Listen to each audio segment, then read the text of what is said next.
myself Mr. Parmanand Sahu, Assistant Professor, Department of Yoga, सिरावतपुरा सरकार university Dhaneli Raipur. आज का हमारा टॉपिक है importance of place, environment and seasons for हठ योग साधना। हठ योग साधना के लिए उपयुक्त स्थान, वातावरण एवं काल। देखिए, जब भी हम हठ योग साधना की बात करते हैं और हठ योग साधना में सफलता और सिद्धि की बात करते हैं तो कुछ चीज़ें ऐसी होती है जिनका ध्यान रखना काफ़ी आवश्यक होता है। जैसे हम उचित स्थान की बात करें, उचित वातावरण की बात करें, उचित काल की बात करें या उचित आहार की बात करें, इन चारों चीज़ों का योग साधना में सफलता के लिए या योग साधना में सिद्धि की प्राप्ति के लिए या योग साधना में पूर्णता को प्राप्त करने के लिए इन चारों चीज़ों का काफ़ी महत्वपूर्ण स्थान है। हठ योग साधना के लिए हम सबसे पहले पढ़ेंगे उपयुक्त स्थान। जैसे कहा गया है, सुराज्य धार्मिक देशे सुभिक्षे निरुद्रवे धनु प्रमाण पर्यंत शीला अग्नि जल वर्जिते एकांते मटिका मध्य स्थातव्यम हठ योगिना। अर्थात सुराज्य, हमें ऐसे राज्य में योगाभ्यास करना चाहिए जो पूरी तरह से प्राकृतिक हो, पूरी तरह से सुंदर हो और वन्य संपदाओं से परिपूर्ण हो, वन्य संपदाओं से ओतप्रोत हो। दूसरा, सुराज्य धार्मिक देश, हमें ऐसे राज्य में योग का अभ्यास करना चाहिए जहाँ पर पूरी तरह से धार्मिक प्रवृत्ति हो, वहाँ के लोग जो है धार्मिक प्रवृत्ति के होने चाहिए, वो जो राज्य है वो पूरी तरह से धर्मशील होना चाहिए। तीसरा है सुभिक्षे। सुभिक्षे का अर्थ होता है जिस राज्य में या जिस देश में हम यौगिक क्रियाओं का अभ्यास करेंगे वहाँ पर खाद्य सामग्री अर्थात फल हो गया, फूल हो गया, मूल हो गया, ये अन्न हो गया, ये सभी चीजें हमें आसानी से वहाँ पर उपलब्ध होना चाहिए। चौथा है निरुद्रव्य, हमें ऐसे स्थान पर यौगिक क्रियाओं का अभ्यास करना चाहिए जहाँ पर पूरी तरह से जो पूरी तरह से उपद्रव रहित हो, वहाँ पर किसी भी प्रकार का उपद्रव नहीं होना चाहिए। निरुद्रव्य अर्थात किसी भी तरह से हमें डिस्टर्बेंस वहाँ पर नहीं होना चाहिए, किसी भी तरह का उपद्रव वहाँ पर नहीं होना चाहिए। तत्पश्चात वो जो राज्य है जहाँ पर हम यौगिक क्रियाओं का अभ्यास करेंगे वो पूरी तरह से धन धान्य से परिपूर्ण होना चाहिए।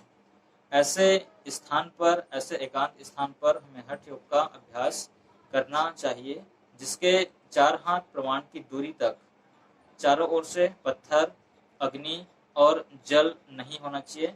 ऐसे एकांत स्थान में हमें हठ योग का अभ्यास करना चाहिए। जिस कुटी में हम हठ योग का अभ्यास करेंगे उस कुटी का दरवाजा जो है वो न तो छोटा होना चाहिए और न ही बड़ा होना चाहिए। उस कुटी में किसी भी तरह का बिल, सुरंग या छिद्र नहीं होना चाहिए।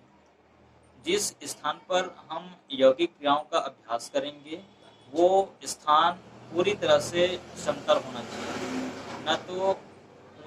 न तो ऊंचा होना चाहिए न ही नीचा होना चाहिए। वो जो स्थान है वो पूरी तरह से गोबर आदि से लिपा हुआ होना चाहिए। वो जो स्थान है वहाँ पर किसी भी तरह के कीड़े मकोड़े आदि का प्रवेश नहीं होना चाहिए। वो जो स्थान है वो पूरी तरह से समतल होना चाहिए, वहाँ पर किसी भी तरह का जीव जंतु आदि का प्रवेश नहीं होना चाहिए। जिस जगह पर हम यौगिक क्रियाओं का अभ्यास करेंगे वो जगह पूरी तरह से उस जगह पर पूरी तरह से प्रकाश का आगमन होना चाहिए। ऐसे स्थान पर हम यौगिक क्रियाओं का अभ्यास करेंगे जिस कुटी के बाहर में एक कुआं होना चाहिए, एक मंडप होना चाहिए, एक यज्ञशाला होना चाहिए जिस कुएं से हमें स्वच्छ जल की प्राप्ति हो सके। और जिस कुटी के अंदर हम योग का अभ्यास करेंगे उस कुटी के चारों ओर 4 दीवारी रहना चाहिए। ऐसे स्थान पर हमें यौगिक क्रियाओं का अभ्यास करना चाहिए। दूसरा है वातावरण। जिस जगह पर हम यौगिक क्रियाओं का अभ्यास करेंगे वो वातावरण पूरी तरह से शांत रहना चाहिए, शुद्ध रहना चाहिए, पवित्र रहना चाहिए। वहाँ का वातावरण जो है इतना शांत हो, इतना शुद्ध हो कि जब हम यौगिक क्रियाओं का अभ्यास करेंगे तो किसी भी तरह से हमें वहाँ पर डिस्टर्बेंस ना हो। तीसरा आता है योग साधना के लिए उपयुक्त काल। महर्षि हिरण जी ने योग साधना के लिए कुछ समय बताए हैं। जैसे हेमंत, शिशिर, ग्रीष्म और वर्षा, ये 4 ऋतुओं में महर्षि घेरन जी के अनुसार योग साधना का अभ्यास नहीं करना चाहिए। यदि इन चारों ऋतुओं में हम यदि योग साधना का अभ्यास करते हैं तो हमें सिद्धि या सफलता की प्राप्ति तो नहीं होगी, साथ ही साथ वहाँ पे हमारे अंदर रोग भी उत्पन्न हो जाएंगे। इसलिए हेमंत, शिशिर, ग्रीष्म और वर्षा, इन चारों ऋतुओं में महर्षि घेरन जी ने योग साधना के लिए उपयुक्त समय नहीं माना है। इन सीजन में, इन काल में यदि हम योग साधना करते हैं तो यहाँ पे योग साधना में सफलता तो नहीं मिलती है, साथ ही साथ रोग होने के चांसेस ज्यादा रहते हैं। महर्षि घेरन जी ने बसंत और शरद ऋतु को योग अभ्यास के लिए, योग साधना के लिए सबसे उपयुक्त काल माना है। अर्थात उनके अनुसार बसंत और शरद ऋतु में ही योग क्रियाओं का अभ्यास आरंभ करना चाहिए। इन दोनों समय में जब हम यौगिक क्रियाओं का अभ्यास करते हैं तो हमें निश्चित रूप से योग साधना में सफलता मिलती है, योग साधना में हमें सिद्धि मिलती है। ये है योग साधना के लिए उपयुक्त स्थान, वातावरण एवं काल। महर्षि घेरन जी ने कुछ स्थानों पर योग साधना नहीं करने के भी सलाह उन्होंने दिए हैं, जिसमें सबसे पहला पॉइंट आता है उनका कि दूर देश में हमें यौगिक क्रियाओं का अभ्यास नहीं करना चाहिए। दूर देश में हमें यौगिक क्रियाओं का अभ्यास इसलिए नहीं करना चाहिए क्योंकि दूर देश में हमें किसी दूसरे व्यक्ति पर या उस जगह पर हमें विश्वास नहीं होता है। तो विश्वास नहीं होने के कारण जो है हमें वहाँ पर योग साधना में सफलता नहीं मिलती है। इसलिए महर्षि घेरन जी ने दूर देश में योगाभ्यास करने के लिए मना किया। दूसरा आता है राजधानी में योग का अभ्यास नहीं करना चाहिए। राजधानी में क्योंकि हलचल अधिक रहता है, वहाँ पर कोलाहल अधिक रहता है, डिस्टरबेंस होने के चांसेस काफ़ी अधिक रहते हैं। इसलिए महर्षि घेरन जी ने राजधानी में भी योग साधना करने के लिए सलाह उन्होंने यहाँ पर नहीं दी है, क्योंकि यहाँ पर भी यदि हम योग साधना का अभ्यास करते हैं तो निश्चित रूप से हमें असफलता मिलेगी, हमें योग साधना में सफलता नहीं मिलेगी।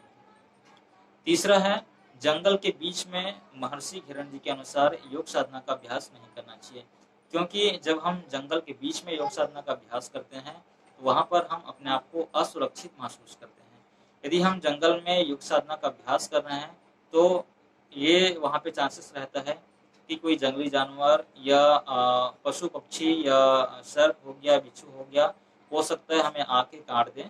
तो ऐसे स्थान पर भी हमें योग साधना का अभ्यास नहीं करना चाहिए। ऐसे स्थान पर भी योग साधना में सफलता नहीं मिलती है।